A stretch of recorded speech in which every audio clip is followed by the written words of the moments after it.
ने क्या कहा है, मैं तुम्हें जो मुझ पर विश्वास करेगा उन लोगों को मैं लेने के लिए आऊंगा। समझ गया?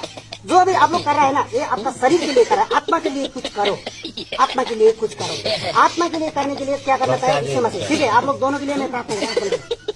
स्वर्गीय पिता परमेश्वर, म प्रार्थना गर्छु पवित्र आत्मा, आजको दिन यो दुईजना व्यक्ति छ प्रभु परमेश्वर, आज यो दुईजना मानिसहरू प्रभु, उनीहरूलाई केही पनि थाहा छैन, केही पनि यिनीहरूले जानेको छैन। यिनीहरू एउटा ड्रेस लगाएर, यिनीहरू एउटा भेष एउटा धारण गरेर आज हिँडिराखेको छ, यिनीहरूले केही पनि कुरा जानेको छैन। स्वर्गीय पिता तपाईँ हुनुहुन्छ, तपाईँले नै यिनीहरूलाई बनाउनु भएको, यिनीहरूलाई उनीहरूको आमाको गर्भमा रस्नु हुने परमेश्वर तपाईँ हुनुहुन्छ। आज यो तपाईँको दासको हात यिनीहरूको शिरमा परेको छ प्रभु, आजबाट यिनीहरूको जीवनमा तपाईँले छुटकारा दिनुहोस्। यिनीहरू पनि प्रभु तपाईँको नाउँमा फिलिपिली 10:11 अनुसार घुँडा टेक्नुपर्छ र यिनीहरूको जिब्रोले प्रभु तपाईँको नाउँलाई स्वीकार गरेको छ।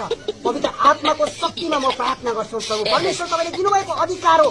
ओ परमेश्वर पिता, तपाईँलाई धन्यवाद प्रभु परमेश्वर। यिनीहरूले सत्य कुरा र साँचो कुरा के हो भन्ने कुरा यिनीहरूले जान्नुपर्छ, बुझ्नुपर्छ प्रभु परमेश्वर पिता। आज यिनीहरू तपाईँको नाउँमा प्रभु, यिनीहरू झुकेको छ, यिनीहरू घुँडा टेकेको छ प्रभु, तपाईँको नाउँमा म प्रार्थना गर्छु, यिनीहरूको जीवनको परिवर्तन गर्नु पर्ने।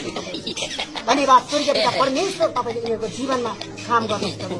आजबाट प्रभु यो उनीहरूको भेषमा होइन, तर आत्मिक वस्त्र यिनीहरूले पहिरन सकेको, आत्मिक जीवनमा यिनीहरू चल्न सकेको। आजसम्म यिनीहरू अन्धकारमा छ, तपाईँले भन्नुभयो जसले मलाई पछ्याउँछ र त्यसले ज्योति पाउने छ, जीवनको खैरा भनेको छ।